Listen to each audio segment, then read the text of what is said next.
everyone. Welcome to Making It, our weekly podcast on building a great business right here in Egypt, brought to you by Enterprise. This season is sponsored by CIB, the partner of choice for CEOs and leaders of businesses at all stages of their growth stories. And by the United States Agency for International Development, which has a 40-year history of inspiring Egyptian success in partnership with the government and the people of Egypt. USAID promotes an environment where all groups in Egyptian society can lead healthy and productive lives.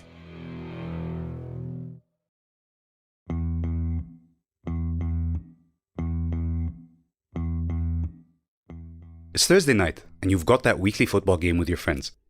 You get to the pitch, set down your bag, pick teams, and kick off. You're scoring, you're intercepting, and you're basically having the game of your life. So imagine if after the match you could get a detailed report on your individual game, like how many shots on target you took, what your possession was like, or what rating you would get out of 100. Wouldn't that be cool? It turns out that sort of thing is actually not that far off, especially if our guest, ElFakharany, the CEO of Arqam FC, follows through.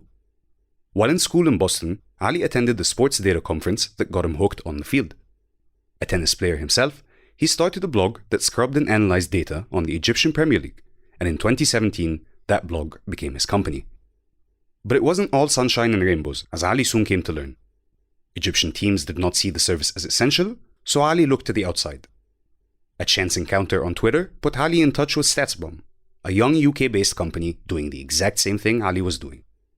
A business agreement later, Arqam was collecting and analyzing data on European leagues, and by 2019, Statsbomb acquired Arqam in a share swap agreement retaining the team and Ali leading the data product.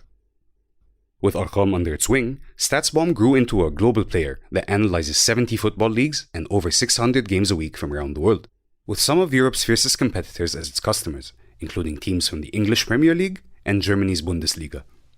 In top-tier clubs today, the data science behind sports analytics is used in every level of a franchise, informing decisions taken by players, agents, coaches, and scouts, as well as the organization as a whole.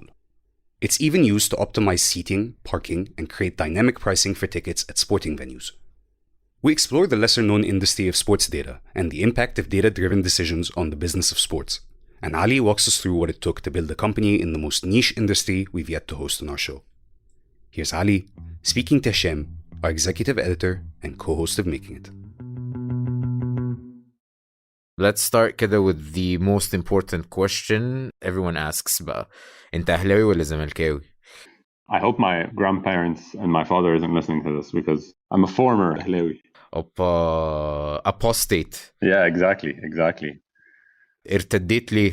The Egyptian League has been kind of boring for me just because I think there's not enough competition really, and you know that's starting to change with a couple of investments into different clubs, etc. But there's just no.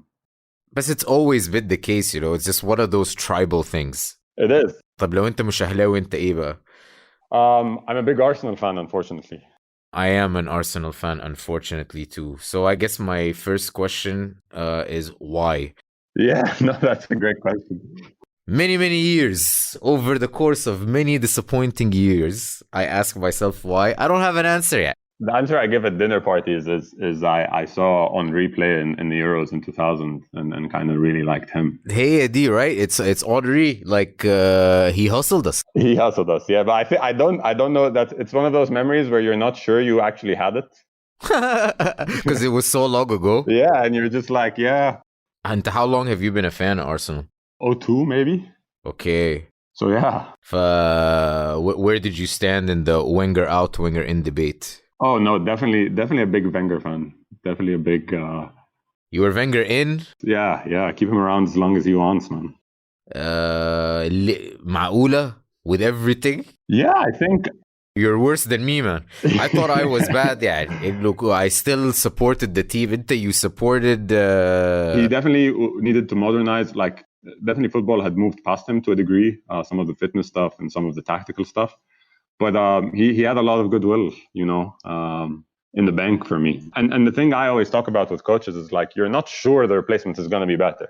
Well, we learned that with Emery. Yeah, exactly. I was about to say it. But Lee, I like Arteta, man. Arteta seems fine.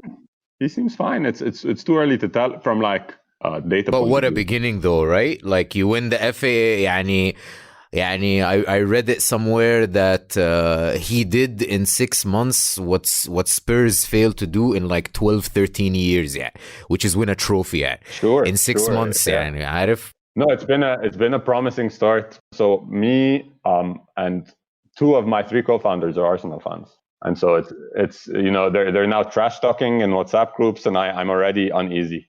انت شايف انه لا this is too soon to be trash talking? It's early days, man. I think Emery won his first 11 games. That is true, and he did go on a winning streak. Yeah, so I'm Cautiously optimistic. Yeah, cautiously optimistic is as best as I'd go at the moment.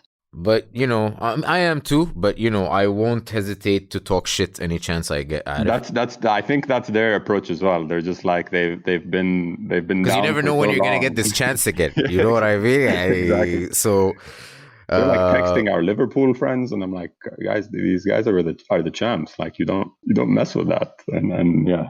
So Ali, Mr. Moneyball, CEO and co-founder of Arqam FC, how well do you do in fantasy leagues? So it depends on who you're asking. So if we have an internal one with like over 200 people, it's into fantasy Premier League, huh? Yeah, and it's a ton of like people who all they do for a living is watch football. And so I think my first year was last year, and I finished 30th out of 200, which it isn't bad. It's not bad out of 200, yeah.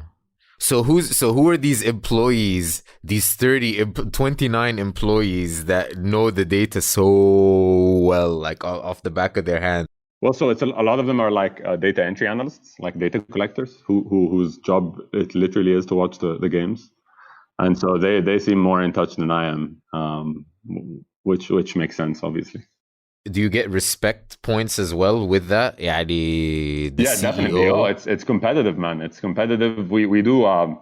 So we have prizes for the fantasy stuff. We also do like twice a year we do a football tournament, and unfortunately I run product, so they put me with the nerds. And shout out to them if they're listening. But they put me with the nerds, and I'm not saying their training game needs to be improved. I'm not a great football player, but like putting me with like the management team and the nerds, and we I don't think we've ever made the finals even. Bro, you're taking a lot of L's at these community building stuff in your company, man. You're the CEO, man. I'm glad at least you're not an environment where they feel like they need to let the boss win. Oh, no, definitely not. No, we get kicked out off the field pretty quickly. Train up, yeah, man. Yeah.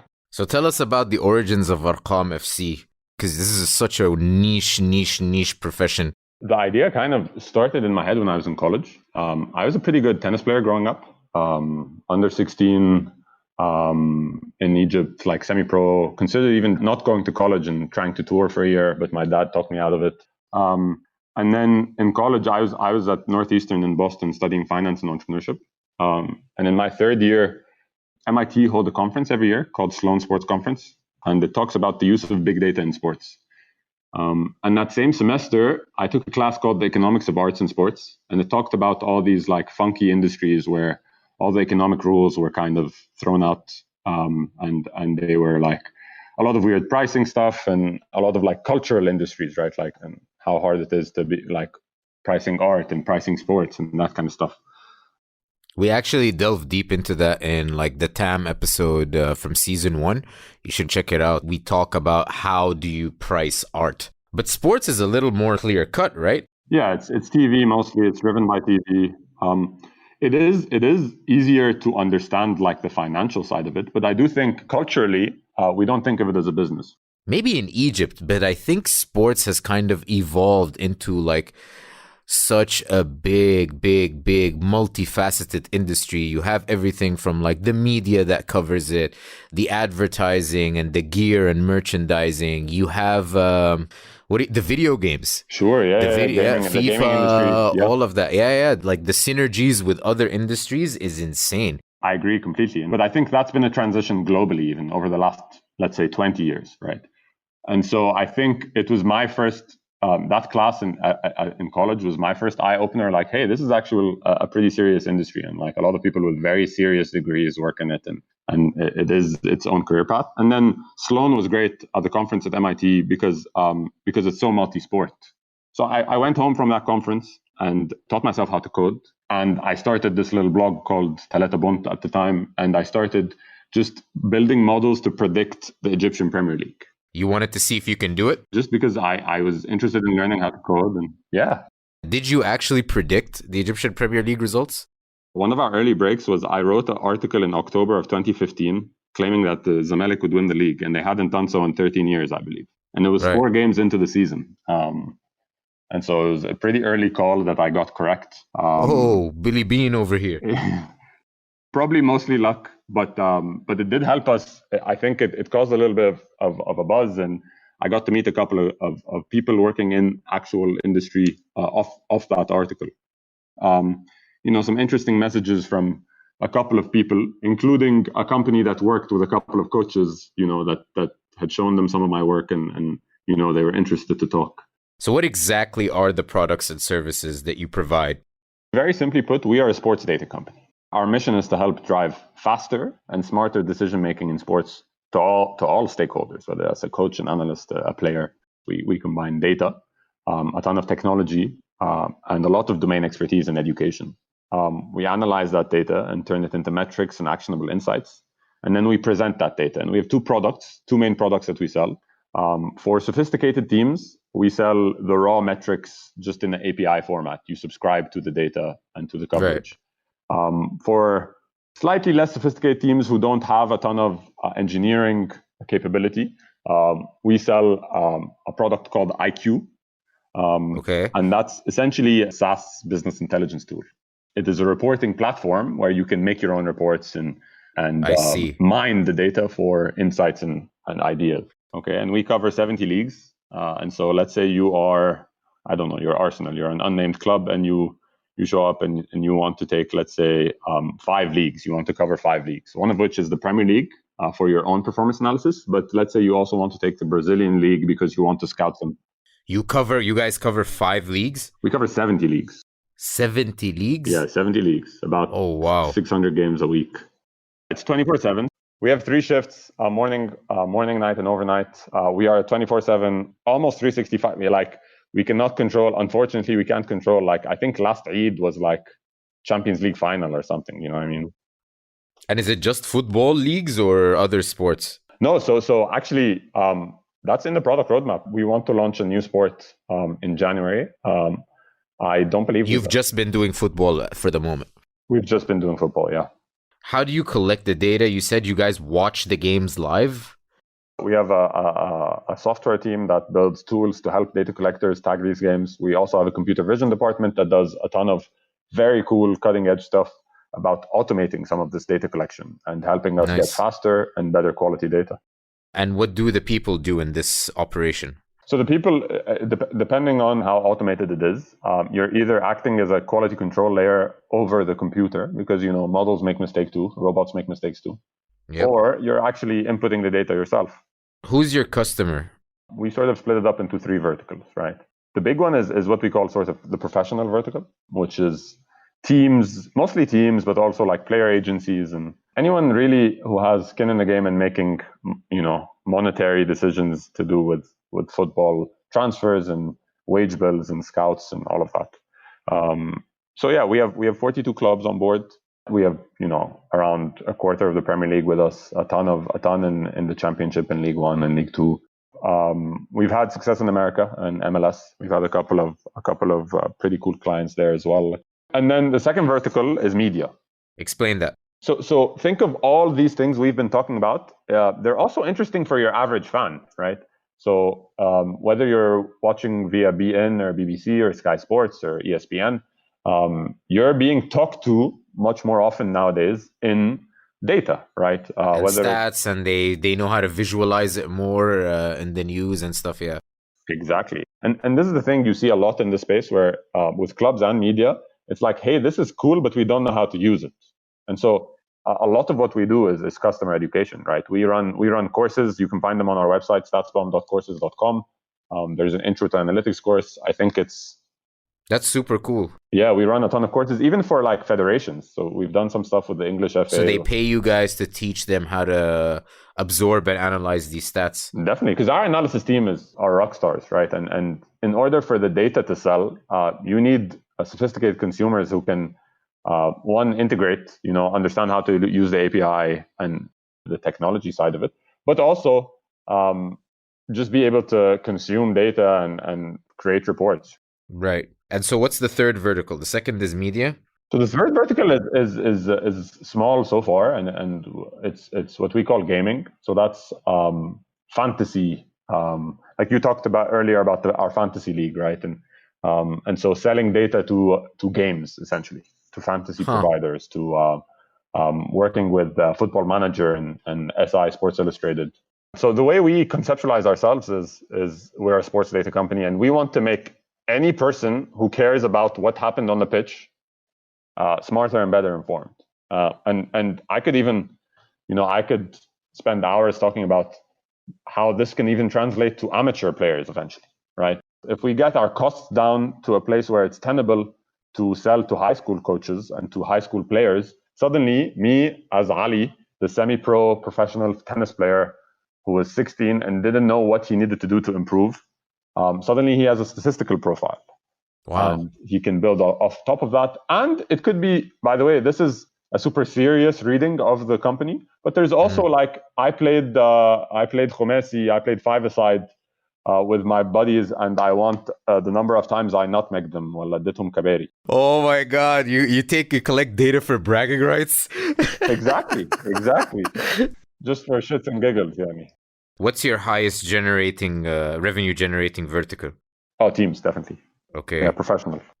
So what else are sports franchises using you for? Is it just purely on the sporting side? Or do you guys work with teams to improve other aspects of their business? Well, so the sporting side is their core business. And so it touches everything else. We've done consulting jobs where we're looking for coaches. We've had requests for like training data, like in training, I want to know who's my best player in training and whether that translates.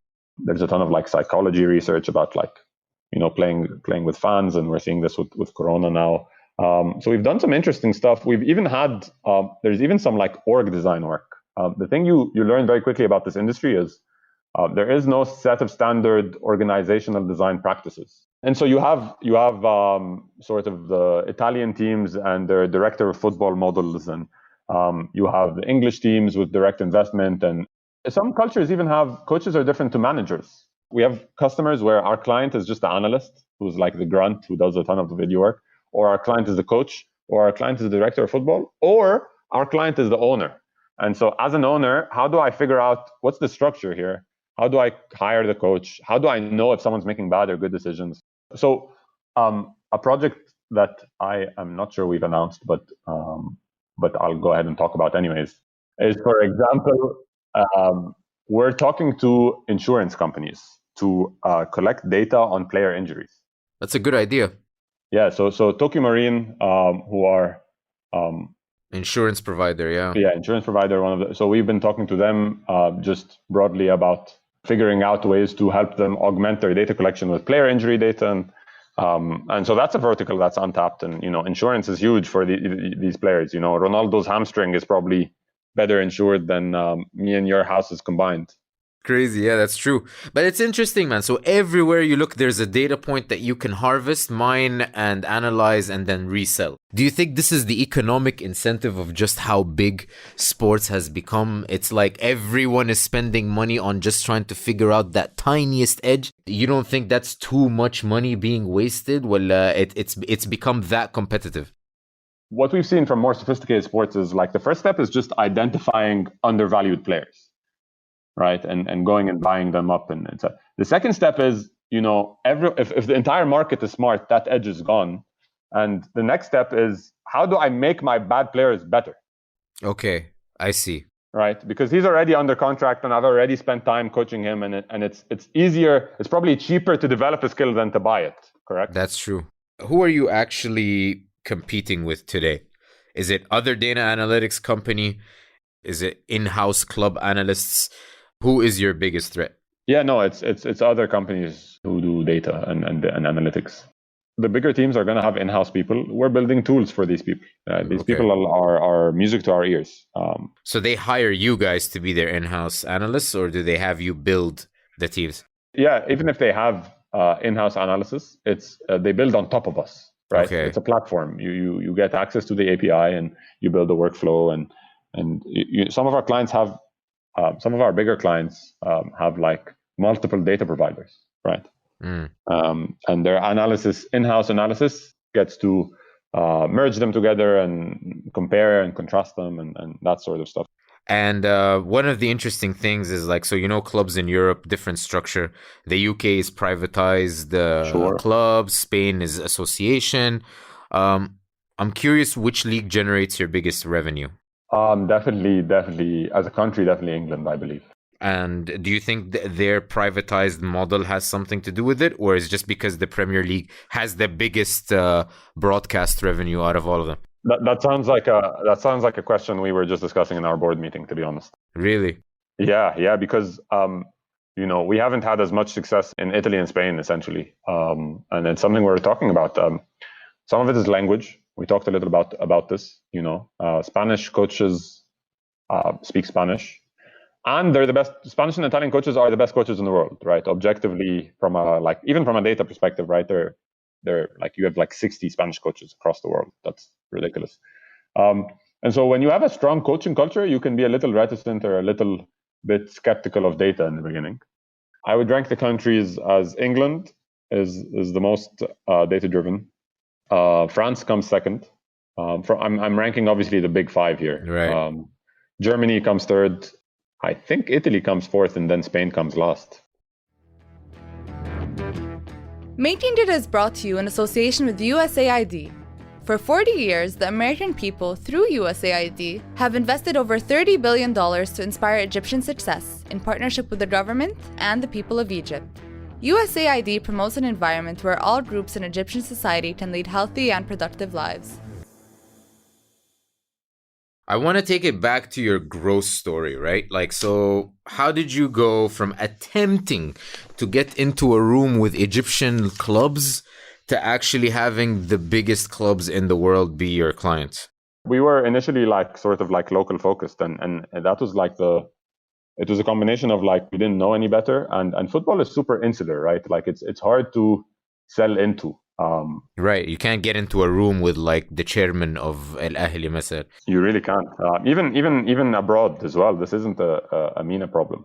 Right. It's a sort of an industry accessibility. Yeah, definitely. Yeah, that has its insiders, right? Where Egyptian clubs and coaches, just other than accessibility, is this something that they didn't see as worthwhile? No, other than accessibility, I would say our second biggest problem was just the price point. So they thought it was worthwhile, but they thought it was a nice to have. And when it's a nice to have, you can't really price, at sustainable levels.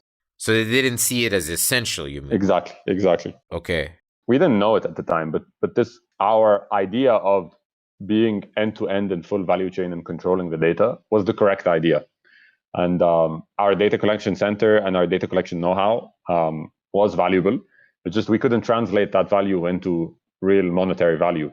And so you combine that with some initiative on my end and some luck as to getting to know people over cold emails and getting to know people over Twitter, and led to us sort of having conversations with people who were much more tapped into the space, and they could see very clearly and very quickly our value to the global space, right?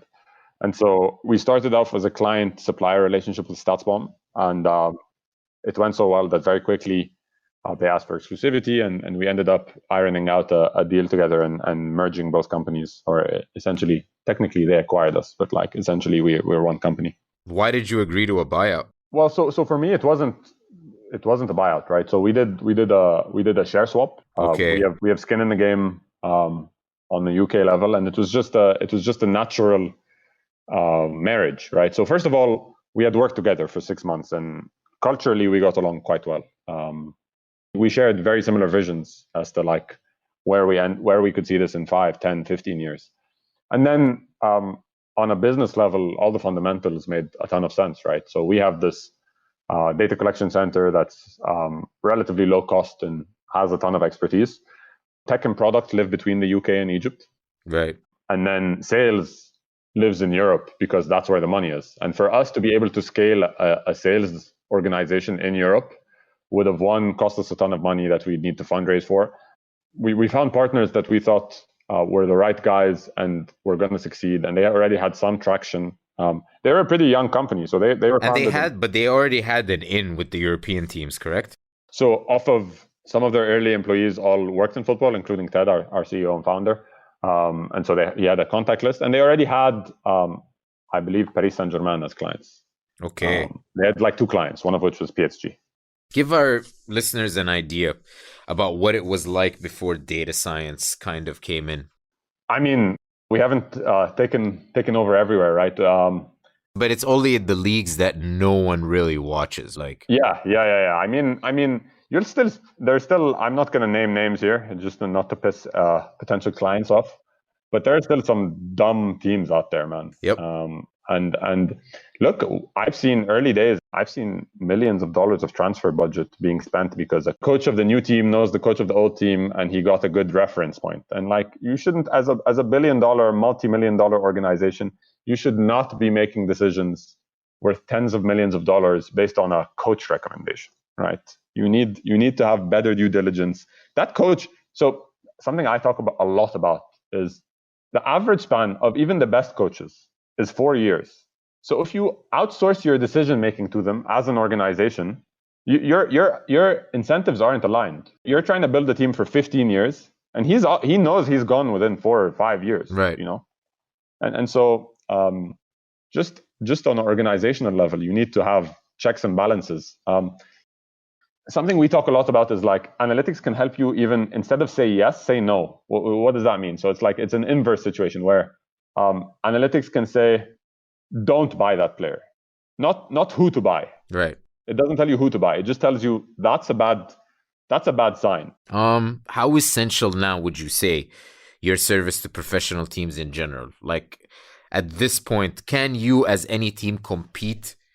Regardless of league, regardless of country, regardless of that, can you compete without data analytics to inform? No. You definitely can't compete because there's going to be someone with the same money you have but smarter, right? Let's take Liverpool as an example, and I think they're a great example for the sport. Their wage bill has been, their spending has been half of what their rivals have, and they have the best team in Europe, right? That's not a coincidence. And if they have. The thing about them that's so impressive is they have buy-in on every level, like ownership, scouting, coaching, players.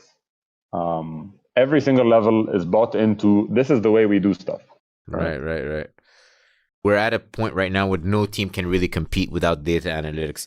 When would you say this turning point happened? So I think you identified the first tipping point, right? Which is TV money. Right. When there are huge incentives, suddenly you become smarter. Right. You have to. The second tipping point I would say is just access to video. Right. Like we talked a little bit about democratizing video. Like back in the day, you couldn't find the Brazilian league anywhere to scout. Like where are you going to watch that? Right. So satellites and access to video, driven by that money. And then the third, I think it needed a couple of innovators. It needed some breaks. It needed even some pop culture references, right? So Billy Bean and the Oakland Athletics in the early 2000s with baseball. Right. Daryl Morey and the Houston Rockets with some of the basketball stuff, even though they haven't, won one. They've done some innovative stuff and pushed it forward. Did football import this, or did this just like happen throughout all sports around the same time? Well, it's both. You get ownership groups that have. So again, the Liverpool example is the simple one. They own the Red Sox. So they've known this works to a large degree for about 15 years now, right? That's interesting. That's right. I didn't even make the connection. Yeah. Is this something lower teams or teams from, let's say, Africa, clubs from Africa can bring about? We just hired our first sales rep in the region. In MENA? So we're excited. Yeah. So are you guys thinking of coming back to Egypt? Yeah, definitely. Our vision for this is kind of big in the sense that I want every single, like, في نادي هليوبلس واحنا بنلعب هذا فرات. I want them to have data. That's crazy, man. Can you imagine like a pickup football game for Shera, like having you put your phone down and records it, and there's an app. Video, and video has been democratized. Like your average iPhone is better than some of the camera stuff we get in League 2. And so video is being democratized, and that's the first step of the pipeline. Right. So if we can agree that data science has become essential, did this stand the test of COVID? Initially, we were kind of pessimistic. We were like, unsure of if culturally we were a necessity yet, right? But we've had a great summer, and it's actually flipped around. Scouts can't travel anymore. Every single CFO is looking at the budget and saying, what can we cut? And it's easier for us to justify our existence. Compared to scouts. That is an indirect competition. We try to make them more productive. Like your average scout, so because we get this a lot, right? And like talking about like tech taking over jobs, etc. Your average scout spends 20 of his 50 hours cutting video, for example. Like we can automate that using data. Hey, I want all Mohamed Salah's right-footed passes. So you're a tool to help a scout. Yeah, the data will find that. It'll cut the video for you, and then you can do more high value work, more creative work. Are you you were saying that you were thinking of making an expansion back to Egypt? Yeah. What opportunity do you see here? I think there's been trends to privatization in the country. The Sports Act. Sports Act, and then there's some cool stuff going on with the government there. And look, man, there's talent. There's just a ton of talent. Very few countries are 100 million people who play street football, and we are one of those countries. And but you don't make the money from the street football people. You make the money from the clubs, right? Well, my point is, if there's 5 more Mo Salahs or 5 more even whatever Trezeguet, who's like a good professional in the Premier League, a good average Premier League player. I think with the privatization, with the amount of talent that's here, there's money to be had, and as our cost drops down, and then the Egyptian league is a natural transition to the Gulf. There's money in the Gulf, and there's ownership, even on ownership level. We saw the Saudis trying to buy Newcastle a couple of months ago. Yep. Obviously, Abu Dhabi Group owns City, and the Qataris with Paris. Paris Saint-Germain, yeah. It's perfect timing for us. They're starting to take this, like I said, when it's privatized, it becomes a business, and suddenly you have real incentives and shareholders. So do you need privatization for a club to actually, or for a league to actually rise? Privatization is often like a synonym for like good incentive schemes. Right. Or good, good structures, good sort of like league structures, league design rules, commercial savviness, right? Now, is it necessary to be private? No, but does being private probably lead to some of these things? I would argue yes. You think so? Yeah. Because the way I see it, like when we were talking about the history of the emergence of like football globally, like we were talking about how broadcast rights and broadcast revenues was what kicked it off. As far as I can see, yes, Egypt has 100 million people, 100 million fans, and you can energize that fan base and viewership, and you can't do match attendance now with Corona, but like if you, let's say a privatized Egyptian club buys a very known player, مثلا from Brazil, and brings him to Egypt, and they play really well, and you energize that fan base, you're still missing that broadcast revenue, right? It's the bread and butter of the entire sports industry. So my question is privatization enough, or does something need to happen on that end? It's not enough. I think you need, the first step is competency. Like put your product is on the pitch. Put a good product out there. Get the talent there, and the rest kind of slowly follows. Yeah. Right. I want to shift gears kid, and talk about data science as a whole. So first, let me ask you, when you were starting off here and your operations here, how hard is it to source talent here? I would say technical talent in Egypt is a challenge for us. It's consistently been a challenge for us. Tech, data science, which data science falls under, is the most global, the most easy job to sort of have if you want to leave the country, right? It's the most mobile job in the world. And so a lot of times we're competing against the global marketplace. Now, the flip side is we can also hire anywhere global. Tech talent moving to Sweden and stuff like that, trying to leave Egypt. Yeah. Our earliest head of technology moved to Denmark 3 months in. Yeah. How have you guys adapted to that, though? Well, so two things. Obviously, we're lucky. Our revenue is in Europe, right? And so we've started to conceptualize ourselves as a global company, and we've adjusted pay to look closer to European marketplace. And the flip side is, you can use this to your advantage as a company. Too many people think of Egypt as like a low-cost center to do business. Like, hey, I'm trying to find undervalued talent. The problem with that is eventually and very, very quickly, the people realize their value, right? And you can't bank on finding these people forever. My best friend works at a large bank in the UK and kind of like developed an interest in data analytics and data science and learned basic rudimentary code and kind of taught himself how to build systems that automate how to process data that is now being used in the bank. So my question is data science one of those things that you can upskill? Oh, definitely. So training is a huge component of the answer, right? Which is at the end of the day, if you can't find talent, you have to make talent. What do you think is the biggest challenge facing data analytics companies here in Egypt? Is it the regulation, the infrastructure, the tech, or the talent, or all of the above? It's a bad day to ask me about infrastructure because I think we've had some throughput issues at the office. So I can talk about infrastructure. معادي عندي, at home طبعا, We have 3 lease lines and 6 different Wi-Fi providers. Right. And look, at some point, data collection becomes about latency. Right. So we're coming up to the end of the interview.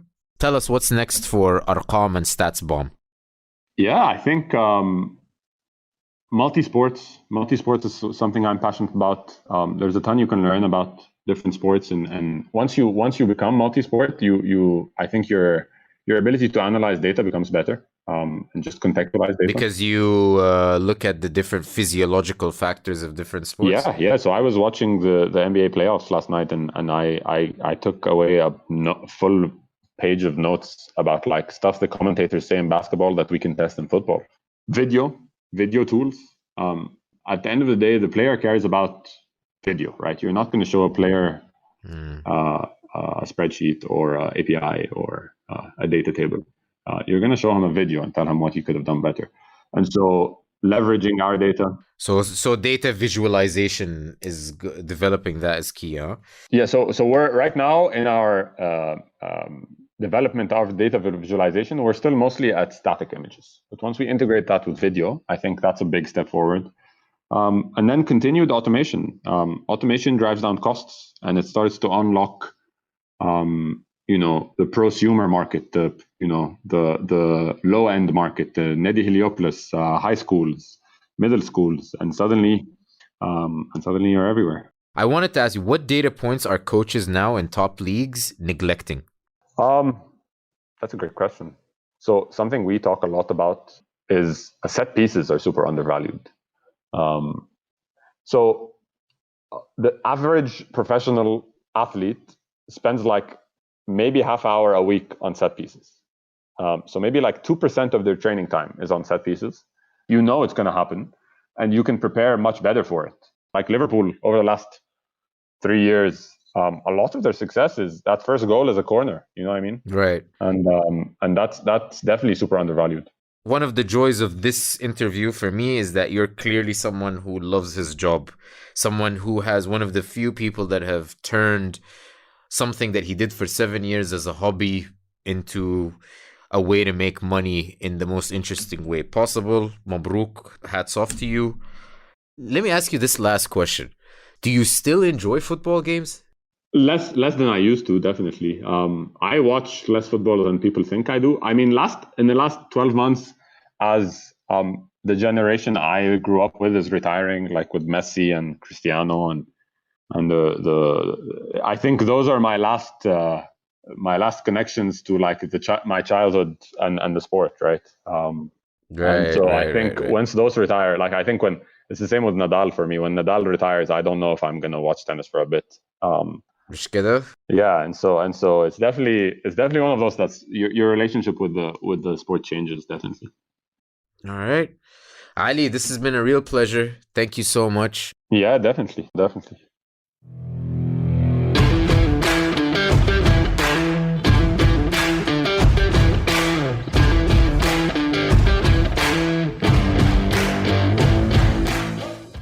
If you enjoyed this week's episode, hit the subscribe button on Apple Podcasts, Google Podcasts, or wherever else you get your shows.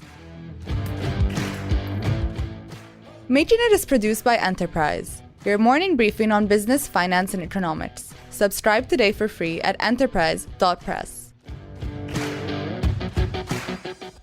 This season is brought to you by CIB and USAID.